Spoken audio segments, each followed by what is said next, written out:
కృష్ణాపురంలో సురేష్ రమేష్ అన్నదమ్ములు ఉండేవారు. చిన్నప్పట్నుంచి ఇద్దరూ ఎంతో అన్యోన్యంగా పెరిగారు. తమ్ముడంటే అన్నకు చాలా ప్రేమ, అన్నంటే తమ్ముడికి ఎంతో గౌరవం. ఇద్దరికీ పెళ్లిళ్ళయ్యాయి. ఆ తర్వాత కొన్నాళ్లకు వారి తల్లిదండ్రులు చనిపోయారు. సురేష్కి ఇద్దరు పిల్లలు, రమేష్కి పిల్లలు లేరు.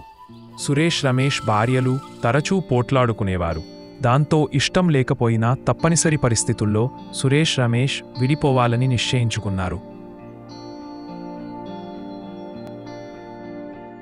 వారసత్వంగా వచ్చిన 10 ఎకరాల పొలాన్ని చెరో 5 ఎకరాల చొప్పున పంచుకున్నారు.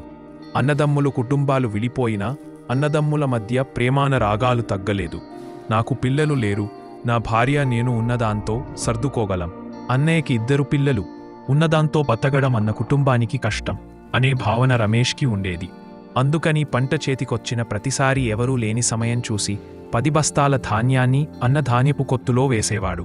నా కొడుకు ఏదో ఒకరోజు పనిచేస్తాడు, తమ్ముడికి పిల్లలు లేరు, వాడికి వయసు పెరిగే కొద్దీ బత్తకు భారమవుతుంది అని ఆలోచించేవాడు సురేష్. అంతేకాదు, పంట చేతికి రాగానే తమ్ముడికి తెలియకుండా అతడి ధాన్యపు రాశిలో 10 బస్తాల ధాన్యాన్ని వేసేవాడు. ఇలా ఒకరికి తెలియకుండా ఒకరు ఎదుటివారి ధాన్యపు కొట్టం ఎన్నో ఏళ్లపాటు కొనసాగింది. ఓసారి అన్నదమ్ములిద్దరూ ఒకరి ధాన్యపు కొట్టులో మరొకరు ధాన్యం వేయడానికి వెళ్తూ ఎదురుపడ్డారు.